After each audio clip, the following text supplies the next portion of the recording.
Salam sejahtera saudara yang kekasih di dalam nama Tuhan Yesus Kristus. Kali ini kita akan memasuki satu topik yang baru tentang mencermati realita yang sedang terjadi di akhir zaman ini. Bagaimana kita menyelusuri, mengenal dengan tepat, ya, sehingga kita tidak meleset dan menjadi salah apa yang dikatakan oleh Alkitab. Nah, kali ini kita akan membicarakan tentang mimpi. Mimpi ini menjadi menarik karena selalu meninggalkan ruang diskusi yang menarik antar banyak anak Tuhan, terutama kepada mereka-mereka yang seringkali menjadi amat sangat getol bermimpi untuk mengatakan Tuhan berkehendak ini dan itu. Nah, sebetulnya Alkitab berbicara apa tentang mimpi? Mari kita perhatikan baik-baik. Pengkhotbah pasal 5, kita akan membaca Pengkhotbah pasal 5 ayat 1 sampai ayat yang ke-6. Pengkhotbah 5, 1 sampai 6. Demikian firman Tuhan. Janganlah terburu-buru dengan mulutmu dan janganlah hatimu lekas-lekas mengeluarkan perkataan di hadapan Allah. Karena Allah ada di sorga dan engkau di bumi. Oleh sebab itu biarlah perkataanmu sedikit. Karena sebagaimana mimpi disebabkan oleh banyak kesibukan, demikian pula percakapan bodoh disebabkan oleh banyak perkataan. Jikalau engkau bernasar kepada Allah, janganlah menunda-nunda menepatinya. Karena ia tidak senang kepada orang-orang bodoh.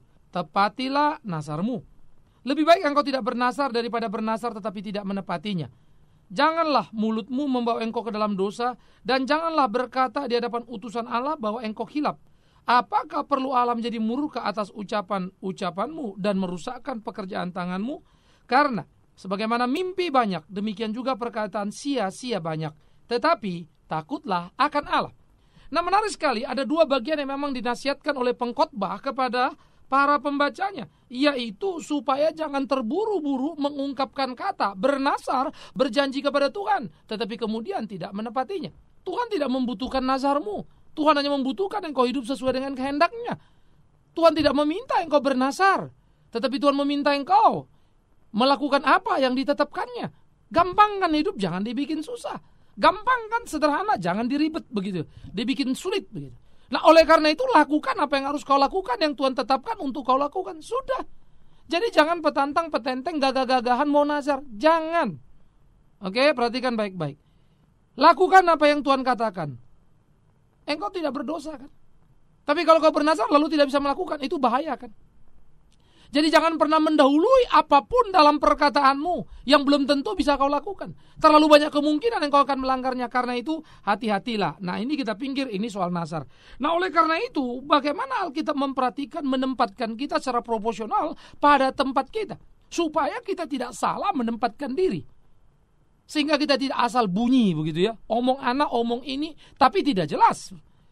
Dan akhirnya kita menjadi salah di dalam kehidupan kita. Nah, bagaimana kemudian dia mengatakan juga kepada kita bahwa kita harus berhati-hati di dalam kehidupan kita. Karena dikatakan sebagaimana mimpi disebabkan oleh banyak kesibukan, demikian pula percakapan bodoh disebabkan oleh banyak perkataan. Maka mimpi karena banyak kesibukan diparalelkan oleh pengkhotbah ya, dengan dikatakannya apa? Percakapan bodoh karena banyak bicara. Jadi artinya saking banyaknya kamu sibuk sana, sibuk sini, itu betul-betul menekan atau mengental di dalam benak pikiranmu dan akhirnya terbawa dalam tidurmu, muncul dalam mimpimu. Itu sebab mimpi tidak lebih daripada kembang di dalam tidur. Kan begitu. Mimpi itu kembang di dalam tidur. Ini Alkitab yang ngomong. Oleh karena itulah dikatakan berhati-hati. Karena nanti mimpi-mimpi seperti ini yang selalu hidup di dalam mimpi, dan engkau banyak mimpi lalu minta penterjemahan artinya apa begitu kan? Itu apa bedanya dengan terlalu banyaknya perkataan-perkataan yang kau keluarkan yang hanya menjadi percakapan bodoh? Karena sudah tidak efisien lagi, tidak tepat arah lagi, ngalur ngidul, tidak karu-karuan. Makin banyak kita ngomong, yang keluarkan seringkali jadi yang gak karu-karuan. Karena itu bicaralah seperlunya, tepat. Bicaralah yang bermutu dan berguna, jangan yang sia-sia. Ada orang ngobrol-ngobrol ngalur ngidul, sembari minum, akhirnya ribut. Teman sama si anu teman marah, ribut, tusuk-tusukan. Loh, tadi ngapain? Duduk bareng-bareng. Ngapain? Minum bareng-bareng. Ngapain? Ngobrol bareng-bareng. Loh, kok bisa bunuh-bunuhan? Ngalur ngidul, ngomong dak karu-karuan.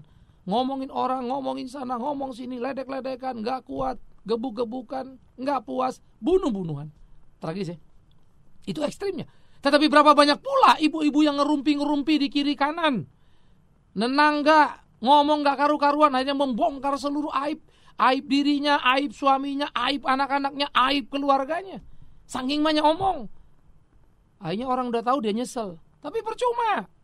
Karena tidak bisa mengendalikan dirinya, terlalu banyak omong. Maka begitulah orang terlalu banyak dengan kesibukan-kesibukan yang tidak menentu, yang terus membebani pikirannya menjadi mimpi di dalam tidurnya. Orang-orang yang memang sudah mengangan-angankan tentang sesuatu, membayang-bayangkan itu di dalam benaknya, menjadi sesuatu yang memenuhi seluruh pikirannya, lalu bermimpi. Masa terus bilang ini mimpi dari Tuhan? Lalu kalau gitu apa gunanya Alkitab? Apa gunanya Alkitab? Alkitab kan cukup terang, cukup jelas menuntun, membimbing kita. Nah, sekarang kita bilang, loh Pak, di Alkitab kan ada mimpi. Yes, itu betul. Mimpi kan dipakai Tuhan? Betul. Tetapi hitunglah berapa mimpi yang bermakna. Iya kan? Nah, oleh karena itu, tokoh yang paling terkenal dengan mimpi itu adalah Yusuf. Nah, mari kita perhatikan Yusuf. Yusuf hidup dibuang oleh saudara-saudaranya, kerja di tempat daripada Potifar, terbuang ke penjara, dan karena mampu menerjemahkan mimpi Raja Firaun, jangan lupa, yang mimpi itu Raja Firaun. Ya. Yusuf menerjemahkan arti mimpi itu, itulah cara Tuhan membawa Yusuf ke istana Firaun. Jadi Yusuf tahu, Yusuf mengerti. Jadi Yusuf bukan pemimpi, tapi mampu, punya karunia menerjemahkan mimpi. Tetapi awas, konteksnya itu sangat jelas sekali. Yaitu menerjemahkan mimpi-mimpi itu dalam pengertian yang mendalam untuk menemukan kesejatian. Jadi yang bermimpi itu orang kafir. Iya kan? Dalam hal ini yang bermimpi siapa? Ya orang kafir itu, orang Mesir itu. Ya. Ingat tukang minum raja, juru minum, juru makan, itu yang mimpi Yusuf terjemahkan. Nah, kalau dulu Tuhan berbicara dalam mimpi, itu pun bisa dipahami. Kebanyakan itu terjadi di era bapak-bapak iman yang disebut patriarkal begitu ya. Adalah pra-Taurat. Artinya apa? Taurat aja belum ada kok. Ya Tuhan ngomong, kalau enggak ngomong langsung seperti ngomong ke Abraham, ngomong dalam mimpi, kan begitu kan? Karena pra-Taurat, Tauratnya belum ada. Alkitab itu belum ada. Harap maklum dong, itu kan kontekstual. Jadi cara yang dipakai oleh Tuhan sesuai konteks yang ada. Menarik. Jadi Tuhan itu bekerja progresif, maju dan berkembang di dalam menyatakan karya di dunia sehingga manusia bisa menerima, menikmati anugerah Allah tanpa mengalami kebingungan. Oleh karena itu, kalau terlalu banyak pengajaran yang menimbulkan kebingungan, itu kita harus ekstra hati-hati. Karena hakikat Alkitab tidak membingungkan. Memang kalau kita tahu Alkitab belum tentu kita suka melakukan. Tetapi tahu, benar tuh. Mau? Belum tentu. Tapi tidak membingungkan. Cuman rasanya aduh berat amat ya. Aduh, tahu sih tapi apa ya bisa kan gitu kan.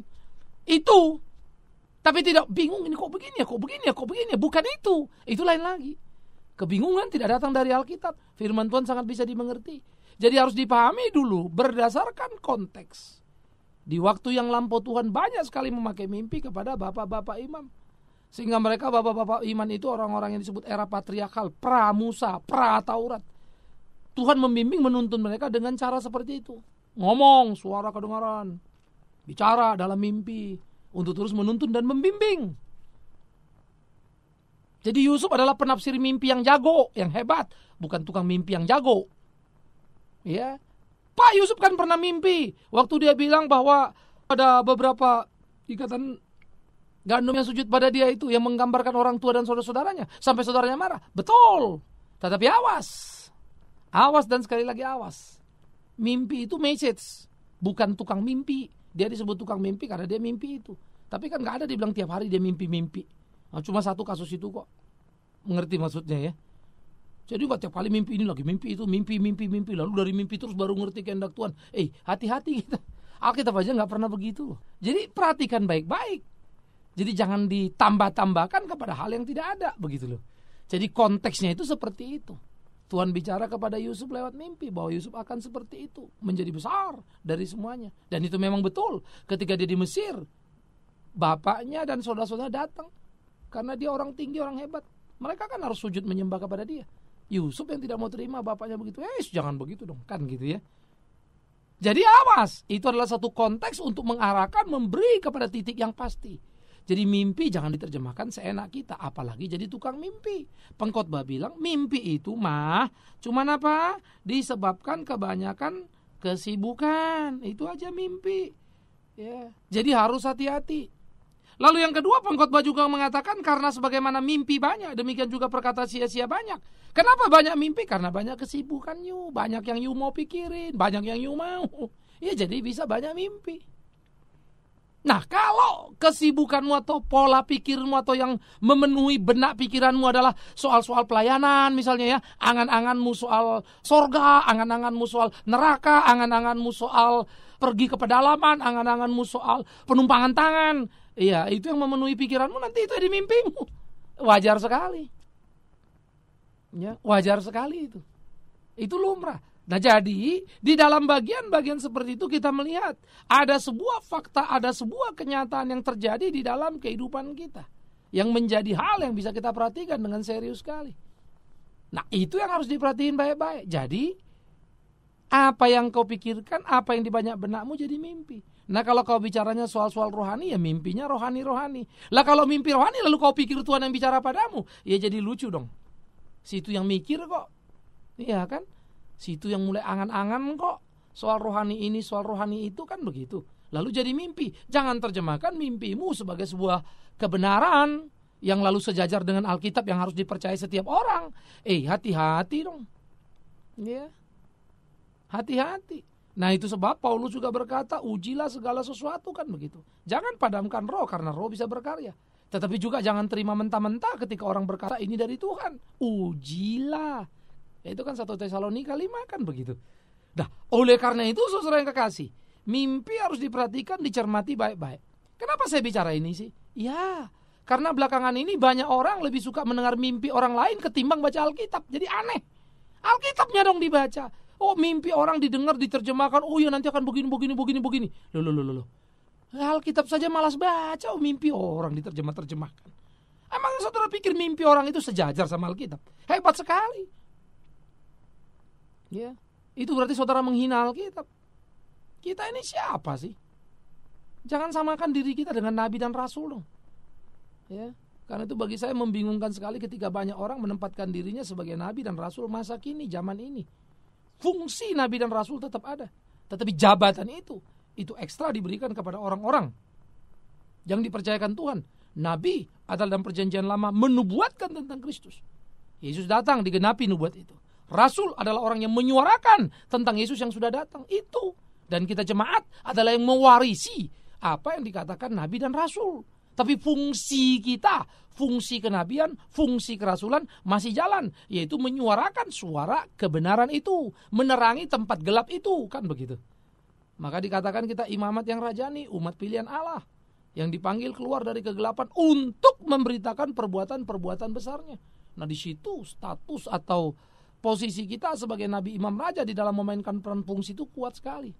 Ya. Tapi bukan jabatan. Jadi hakikat kenabian itu jangan disamakan sama pendeta yang khotbah dong. Saya Bigman Sirait pengkhotbah. Ya. Saya berani berkata, saya tidak jelek berkhotbah. Kalau cuma mau adu-aduan gitu ya, ini bodoh-bodohan saja gitu. Saya siap diadu dengan banyak orang. Tetapi apakah kemudian karena itu lalu saya jadi jago dan hebat? Tolol sekali saya ini. Tapi apakah kemudian karena itu lalu saya sah kalau bermimpi, lalu saudara harus dengar mimpinya Bigman Sirait? Jangan bodoh. Kau harus percaya pada Alkitab. Termasuk apa yang kukhotbahkan ini, kau kritisi lagi. Siapa tahu salah. Perhatikan baik-baik. Baca lagi Alkitab itu baik-baik. Apa kata Alkitab? Dan belajarlah tunduk pada apa kata Alkitab. Jangan cuma seleramu. Ya. Nah, ini kita harus hati-hati. Jadi mimpi harus diterjemahkan dengan tepat. Mimpi Tuhan pakai sebagai alat. Ya, tetapi tidak ada di Alkitab tukang mimpi. Yusuf malah posisinya jauh lebih penterjemah mimpinya yang besar, yang hebat, luar biasa. Tentang mimpinya saja tetap saja menjadi sebuah misteri. Sampai nanti sesudah terjadi baru bisa dipahami utuh, kan begitu. Ya. Dan jangan lupa mimpi itu dipakai Tuhan menjadi alat untuk mengantar Yusuf. Jadi ada tujuan khusus yang mau dipakai Tuhan. Dan jangan lupa pula yang paling penting dan paling utama. Waktu itu tidak ada Taurat, belum ada. Ya, jadi pimpinan Tuhan itu berlaku direct kepada setiap orang, langsung begitu. Belum ada Taurat, belum ada aturan main, gitu loh. Jadi jangan ada tuh ayat jangan mencuri. Belum. Jadi mereka diberitahu terus, hati nurani mereka dibimbing terus. Ya, mereka harus memahami kebenaran-kebenaran dengan suara Tuhan yang berbicara kepada mereka secara turun-temurun dari bapak ke anak. Itu tradisi lisan itu sudah jalan itu untuk membuat satu aturan-aturan. Tuhan ngomong gini loh, Tuhan tidak mau gini loh, dan seterusnya. Nah, jadi tradisi-tradisi yang berlanjut secara lisan itulah dilengkapi oleh Tuhan melalui anak-anak Tuhan dengan mimpi, kan gitu ya, dan lain-lain. Nah, jadi ini yang harus kita perhatikan, saudaraku. Oleh karena itu kita jangan berkajang di dalam mimpi yang mengakibatkan banyaknya perdebatan-perdebatan. Pak Anu bilang gini, ini gimana ya? Akhirnya banyak orang memikirkan mimpi seorang pendeta atau mimpi seorang lain begitu ya, ketimbang memikirkan firman Tuhan. Saya kadang-kadang suka jadi bingung gitu. Loh, ini yang penting yang mana sih sebetulnya? Yang kedua ya, yang di dalam bagian tentang mimpi. Kalau sudah pertama tadi mimpi sebagai buah kesibukan, dan mimpi itu karena banyak perkataan seperti yang dikatakan pengkhotbah. Dan yang pertama, mimpi harus dipakai berdasarkan konteks, dan itu terjadi pra-Taurat. Mungkin Anda akan berkata, oh Pak, di Kisah Rasul pasal 2 ada ayat 17, begitu kan? Akan terjadi pada hari-hari terakhir, demikianlah firman Allah, bahwa aku akan mencurahkan rohku ke atas semua manusia. Maka anakmu laki-laki dan perempuan akan bernubuat, dan teruna-terunamu akan mendapat penglihatan, dan orang-orangmu yang tua akan mendapat mimpi. Kan gitu lagi kan? Ada kan? Nah, jadi Pak, zaman-zaman akhir ini banyak Pak penglihatan dan mimpi. Nanti dulu kawanku, baca Alkitab itu baik-baik. Kitab ini, ayat ini seringkali diperkosa semena-mena oleh banyak orang. Jangan gitu dong, kan gitu ya. Kenapa Pak? Oh, mari kita lihat. Sesudah rasul-rasul itu dipenuhi oleh Roh Kudus pada hari Pentakosta, mereka berbicara dalam banyak bahasa, termasuk bahasa Arab. Ya, itu ada di ayat 11. Tentang perbuatan Allah yang maha besar. Ya, jadi akan mereka berbicara dalam bahasa Arab. Sampai yang orang Arab ngerti dalam bahasa mereka disebut perbuatan Allah yang maha besar. Bagaimana mereka mengatakan perbuatan-perbuatan Allah yang besar itu? Ya, Anda tahu sendiri bahasanya kan? Nah, lalu ada yang nyindir, mabok kali. Kan gitu ayat 13. Maka 14 dikatakan bangkitlah Petrus berdiri dan ke-11 rasul itu juga. Dan dengan suara nyaring dia berkata kepada mereka, hai kamu orang Yahudi dan kamu semua orang yang tinggal di Yerusalem, ketahuilah dan camkanlah perkataanku ini.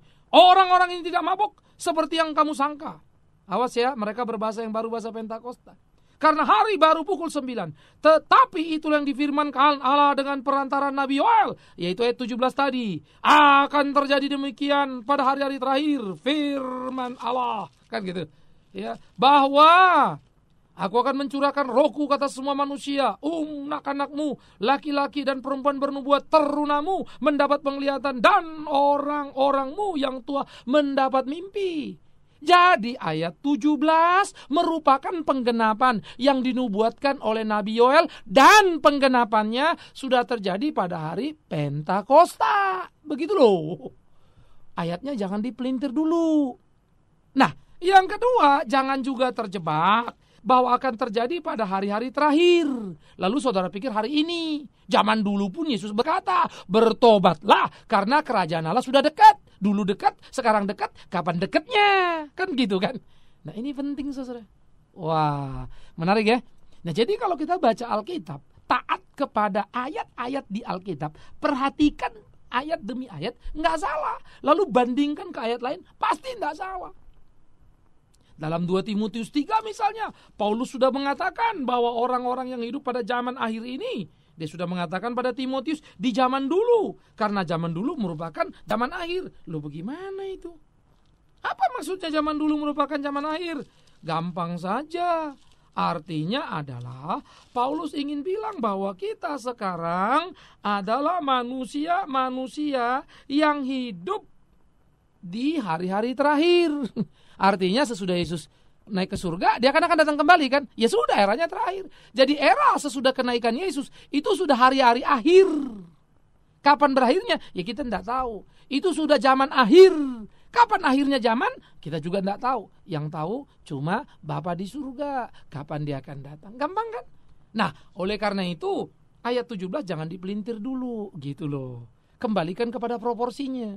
Tetapi harus kita pahami, sesudah Alkitab ini, sesudah para rasul bernubuat itu menyuarakan suara-suara yang besar dengan bahasa yang luar biasa hebat tentang perkara-perkara yang besar, maka gereja kita sekarang mewarisi ini kekayaan-kekayaan dari para nabi dan rasul dalam Alkitab yang sudah lengkap. Kan begitu. Jangan ditambah-tambah lagi dong dengan menyebut diri nabi. Jangan ditambah-tambah lagi dong dengan menyebut diri rasul. Ya, kalau situ nabi, situ rasul, nanti 10 orang muncul. Ya betul juga kata Tuhan kan. Semua orang kan ngomong aku nabi, aku rasul dan segala macam. Semua kan berteriak bahwa dia yang paling penting, paling utama dalam hidup ini. Ya, ini Mesias, di sana Mesias. Ya betul sih. Kecuali itu ya lain lah ya. Kalau itu kan sudah kacau-kacau. Masa iya kita mau ikut yang kacau? Cukupkan dirimu, kuatkan imanmu dengan Alkitab itu, jangan tambahin lagi lah. Oke saudara. Nah oleh karena itu mimpi harus kita pandang sebagai buat tidur. Karena kebenaran Allah tidak bertambah, tidak berkurang hanya karena mimpimu. Karena kebenaran Allah di dalam Alkitab lebih dari cukup dari mimpimu. Betul kan? Ya, jadi harus hati-hatilah. Ya, di sini kita mesti merespon dengan baik-baik. Seluruh karunia yang diberikan oleh Roh harus tunduk kepada Roh. Seluruh karunia-karunia yang ada harus tunduk kepada Alkitab, kan begitu. Ini sekarang memang banyak orang mau menepuk dada sebagai orang paling hebat, paling jago. Sedih lah. Ya. Jadi, aduh, memang ini berat. Tetapi itu yang itulah zaman akhir. Hanya saja saya rindu Anda tidak terbawa-bawa dan terikut-ikut karenanya. Ya. Jadi kalau ada orang bilang saya mimpi begini-begini, urusan dia lah itu. Terserah dia lah. Kalau saya, maafkan saya. Saya lebih percaya Alkitab daripada mimpi orang, siapapun itu. Kalau saya ya. Saya tidak terlalu peduli dengan mimpi orang. Saya hanya peduli dengan Alkitab dan baca Alkitab. Karena saya percaya Tuhan sudah mewariskan firman hidup itu kepada umatnya. Ya, jadi saya tidak perlu mimpi seseorang untuk meyakinkan saya akan Alkitab. Alkitab adalah Alkitab. Pelajari baik-baik, mengerti baik-baik, puaslah hidupmu. Ya, maka dibilang langit dan bumi akan berlalu, tetapi firman Tuhan tinggal tetap. Oh, tetap kan? Hebat kan? Mimpi itu bisa kosong, bisa palsu, tapi firman Tuhan benar selalu. Wih, itu yang mesti dipikirin. Nah, karena itu saudaraku, hati-hati membaca Alkitab. Jadi ayat 17 tentang mimpi jangan diterjemahkan secara salah. Hari terakhir jangan dimonopoli menjadi hari kita di sini. Karena sejak kenaikan Kristus kita sudah memasuki era akhir, hari terakhir. Dan genaplah yang dikatakan Yoel. Ya, karena nabi-nabi sudah dipenuhi dengan cara rasul-rasul dipenuhi dengan cara luar biasa, spektakuler, belum terjadi itu dalam sepanjang sejarah Alkitab. Yaitu mereka berbicara dalam bahasa yang bukan bahasa mereka. Kalau di Babel justru timbul kekacauan. Di sini timbul persatuan. Puji Tuhan. Ya, jadi harus dipandang dan dipahami di dalam hidup kita. Jangan terjebak. Ya, tetapi juga jangan berkelahi hanya karena mimpi si anu mimpi dia ngotot-ngotot. Anda tidak perlu ngotot, ya terserah dia sajalah, kan begitu kan. Anda pun tak perlu buru-buru untuk mengatakan dia sesat lah apalah. Tidak usah. Jadi jangan ribut-ribut lah. Aneh sekali anak Tuhan ribut mulu kerjanya. Ribut ada waktu, tapi berbuat baik tidak ada waktu. Malah lucu kita jadi ya. Nah oleh karena itu hari ini bagian pertama ini kita pelajarin itu. Nanti bagian-bagian lain nanti terus kita akan mempelajari lagi apa-apa yang fenomena-fenomena terjadi pada zaman ini. Jadi hati-hati. Jangan sesat, tapi baca Alkitab. Ya, kesibukanmu akan menjadi mimpimu. Kalau kesibukanmu hal-hal rohani yang kau pikirkan menimpamu jadi mimpimu. Hati-hatilah. Tunduk pada Alkitab, itu yang paling baik dan paling tepat. Tuhan menolongmu, Tuhan memberkatimu. Selamat menikmati kebenaran Alkitab dengan tepat. Amin. Mari kita berdoa. Tuhan, kami bersyukur, kami berterima kasih. Tuhan memimpin kami dengan cara luar biasa. Sebelum ada Taurat, kau berikan mimpi di mana engkau berbicara pada umatmu. Kau bersuara, mereka mendengarkannya. Kau membimbing, tampak dalam tanda-tanda. Betapa luar biasa. Lalu engkau membuat sesuatu perubahan pembaharuan di dalam kehidupan umatmu. Sehingga terus semakin hari semakin lengkap. Engkau mewariskan kepada kami Taurat melalui hambamu Musa dan kitab para nabi yang luar biasa. Yang menubuatkan tentang kedatanganmu. Bersyukurlah kami Tuhan. Perjanjian baru menjadi kegenapan kedatangan Yesus Kristus ke dalam dunia dan puaslah batin kami. Bahkan lebih daripada itu, hati kami bersukacita, bersorak-sorai karena Tuhan yang bukan saja menyatakan kebenaran kepada kami, tapi menuntun membimbing kami supaya kami boleh hidup sesuai dan seturut dengan kehendak Tuhan, melakukan apa yang Tuhan mau. Nah, oleh karena itulah Bapa, kami bersyukur ketika Alkitab sudah lengkap, maka kami dituntun seperti yang dikatakan oleh firman-Mu. bahwa firman-Mu itulah pelita bagi kaki kami, terang bagi jalan kami. Dan firman-Mu tidak akan pernah berkesudahan. Langit boleh lenyap, tetapi firman Tuhan tinggal tetap. Betapa ajaibnya. Firman-Mu itu cermin bagi kami. Firman-Mu itu mengkoreksi kami. Terima kasih. Biarlah firman hidup yang menjadi andalan kami, bukan sekedar mimpi. Dalam nama Yesus Kristus Tuhan, kami berdoa. Amin.